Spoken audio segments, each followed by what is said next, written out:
des entrailles de l'enfer, le journal de la nuit présenté par le gardien de la crypte. Chers insectes rampants, bonsoir. Voici les titres de ce soir. Un loup-garou bord un chien. Un vampire cycliste suceur de roue. Une momie provoque un scandale en faisant un striptease dans une boîte. Enfin, manif de zombies en colère contre la fermeture des cimetières. Ah, là-bas. Et avant tout cela, l'information principale de la soirée, c'est l'histoire somme toute très morale de cette avocate spécialisée dans les affaires médicales qui va être confrontée à l'affaire la plus délicate de sa vie. J'ai intitulé ça « Une punition à la mesure du crime ».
Vous en faites beaucoup pour une petite contravention.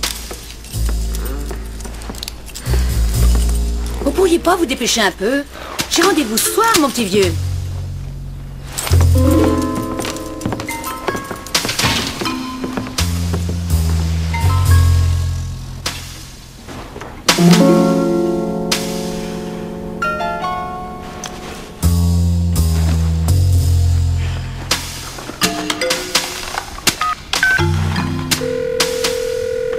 Allô? Jay, c'est moi. Jerry. Écoute-moi, je suis bloqué dans un patelin de bouseux. Où exactement? Et c'est quoi le nom de ce trou?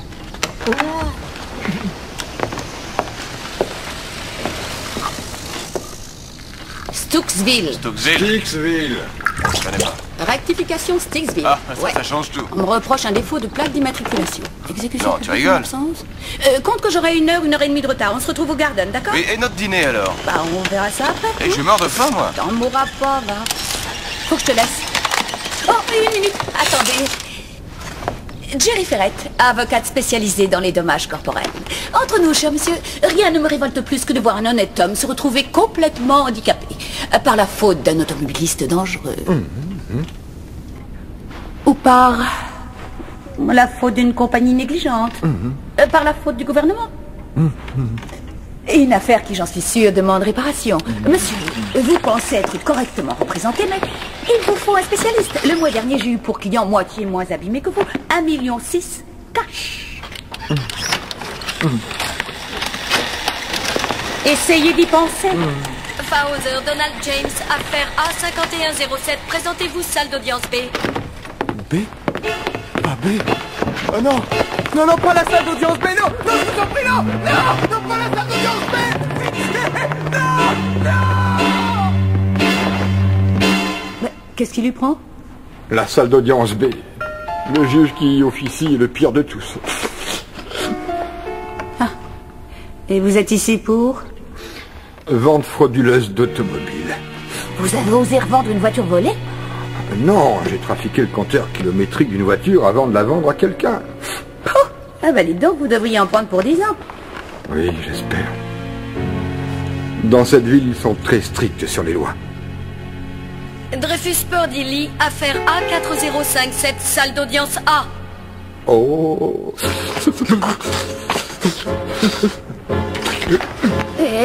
Attendez une minute. Vous laissez pas aller sur le juge. Merci.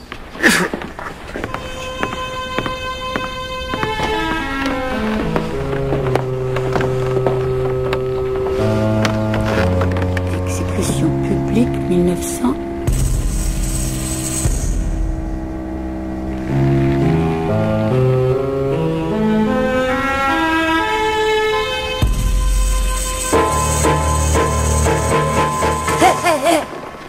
Excusez-moi. Madame Ferrette? Bonjour, je m'appelle Austin Haggard. Je suis commis d'office par la Cour pour défendre votre cas. Quoi? Vous? Écoutez, cher monsieur, je suis moi-même avocate à la Cour de Brooklyn. Oui, je vois. Hein? Et même si ce n'avait pas été le cas, je n'aurais jamais fait appel à vous pour me représenter. C'est au cours du soir de votre école de droit que vous avez appris à vous vêtir? Non, à Harvard, en fait. C'est l'idée que l'on s'y fait de l'habillement d'un serviteur public. Nous devrions peut-être considérer votre... Oui, c'est ça. Merci de votre aide, mais j'ai décidé de plaider coupable. Qu'on en finisse rapidement, j'ai pas l'intention de m'oisirer ici. Vous ne devriez pas faire ça. Vous savez, c'est une ville très stricte. Je peux faire réduire les charges contre... Vous êtes bouché ou quoi? Je vous ai dit ce que je voulais.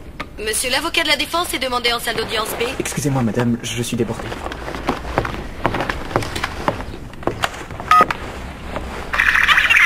Ferrette Géraldine, affaire A4076, salle d'audience A.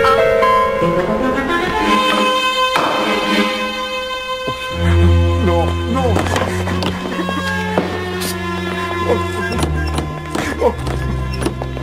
Non.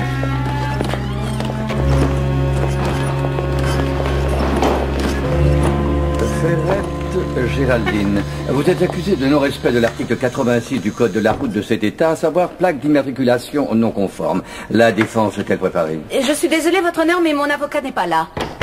Si, votre honneur, me voilà.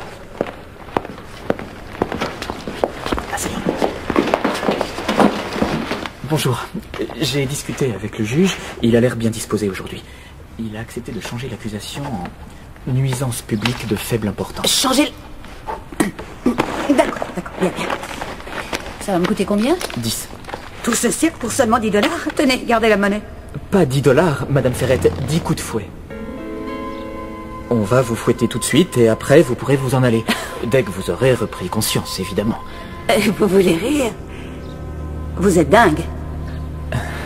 Monsieur Haggard, l'offre de la Cour tient encore pour environ 5 secondes. Oui, votre honneur. Votre honneur, à New York, les sévices corporels ont été abolis. D'accord. La défense souhaiterait plaider non coupable sur les charges retenues et demande à la Cour une pleine et entière justice. Ah, vous voulez une pleine et entière justice, mais je l'ai rendue. Monsieur le procureur. Madame Ferrer a été appréhendée avec cette plaque accrochée à sa Mercedes décapotable.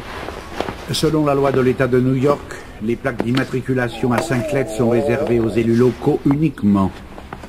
Ceci est-il à vous, Madame Ferrette? Eh bien, Madame Ferrette? Je me permets de faire remarquer à la Cour qu'il ne s'agit pas d'une plaque à 5 lettres. Ah tiens, voyons, il y a un S, un U, 2 E, un M, 1, 2, 3, 4, 5 lettres. Non, car l'espace séparant les deux compte comme une lettre. Par conséquent, la dite plaque est conforme à la loi de cet État. L'espace séparant les deux E compte. Votre honneur, je vous ai apporté des témoignages qui attestent des qualités morales... Quoi? De l'accusé. Oh, merci. Aucun problème. Une avocate provoque une crise cardiaque chez les fabricants de pacemakers. Aucun problème. La reine des femmes d'action trouve ce titre parfait pour elle. Et c'est vous qui avez mis à genoux cette société de pacemakers. Oui, 56 millions. Je les ai fait payer. Oui, pas tant. Merci. Et étonnant surtout qu'un jury vous ait donné raison avec un dossier si maigre. J'ai prouvé mes dires. Tous mes clients ont été victimes d'une erreur médicale, j'ai pas menti. Durant les 10 années où ils ont été commercialisés, aucun de ces pacemakers n'a jamais posé problème à personne. Jamais. Ah, c'est une contre-vérité. J'ai d'ailleurs prouvé le contraire au tribunal. Vous oubliez les témoignages de nombreux experts en matière de psychiatrie disant que le port d'un pacemaker provoque chez le malade de graves troubles. Ce que les dirigeants de cette firme ne disent jamais. Votre honneur, ma cliente est une femme défendant une noble cause qui... Monsieur l'avocat, la ferme. Merci. Je sais très bien ce qu'est votre cliente. C'est un être cynique, dépourvu de morale. Elle discrédite toute une profession en agissant par goût du profit. En conséquence, voici donc mon verdict. Ceci est une violation de la loi sur les plaques.